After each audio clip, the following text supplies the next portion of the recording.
So one of the other big differences between wolves and dogs is that wolves tend to have a strict linear hierarchy, whereas dogs have a more relaxed hierarchy. In wolves, you have a breeding pair that are dominant. The female that's reproducing tends to suppress reproduction in others through aggression. And really, males only show intense aggression, but even more than female aggression during the mating season.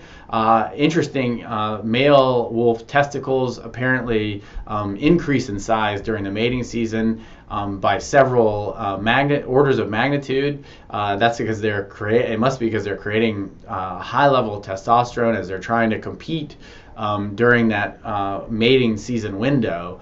When they're not in mating season, their testicles go back to that normal size, and they're actually, when comparisons have been made, they're less aggressive than females, at least with the data we have available.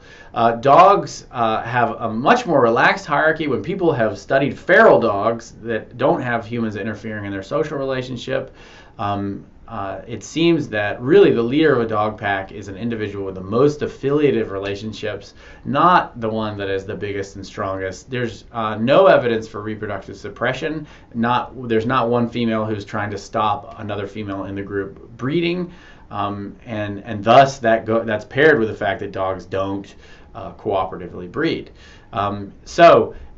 It's not that dogs are using displacements, trying to monopolize resources, food, or access to mates in the same way that we see wolves.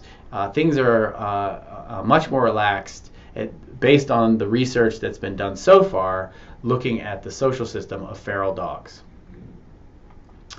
And of course, when it comes to the relationship with humans, we've talked a lot about this, is that wolves obviously compete with humans, and dogs are excellent hunting companions.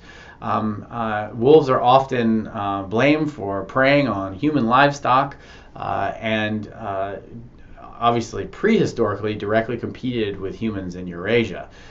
Dogs, on the other hand, what they appear to be really good at doing when they're hunting with hunters and gatherers, not in a modern setting where horses and guns and all sorts of things are being used, but in populations that use dogs and are still living as hunter-gatherers, what dogs tend to do is be able to help detect prey that would otherwise be difficult to detect, and then corner the prey, chase it down until a human arrives, so that they can then take advantage of the fact that they know where the prey is and now it's cornered and not running away.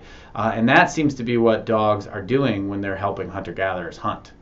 So in summary, dogs like these, Basenjis in the deep Congo Basin, where you can find people really relying on dogs for their very survival, they do cooperate, but they do have a social system that in some ways is a lot like what we see in wolves.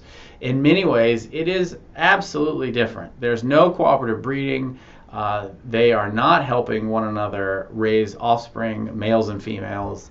And the hierarchy between a group of feral dogs does not look like the hierarchy between a group of wolves, as far as people can tell based on the research we have so far. But then the question becomes, given that both species are very social, very cooperative, dogs with us and wolves with one another, how do they do it? How is it that they're able to cooperate and have meaningful social relationships that they can then work together to solve a number of different problems?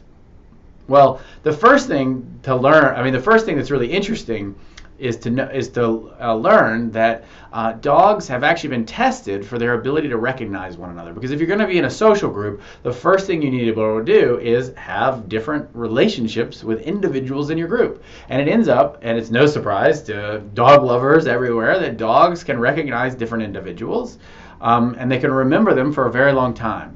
But the best experiment that I know of on this topic is an experiment that was done where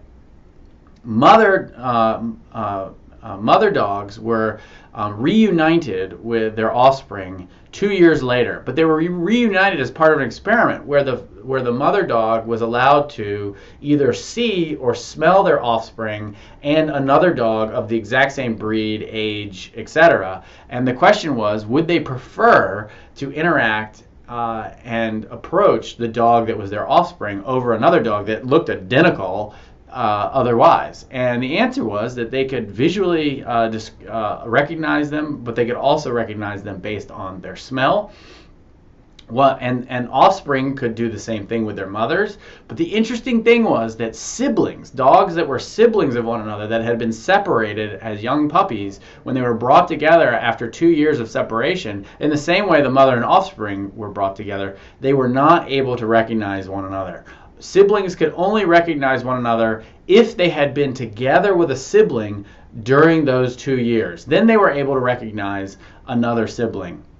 So it's really interesting that dogs can recognize family members, and that means that they can preferentially favor or cooperate with their kin, as we see in many animals. But there are limits, and they probably recognize their siblings in particular through a lot of experience and exposure, whereas their parents and offspring can recognize each other even after long periods of separation.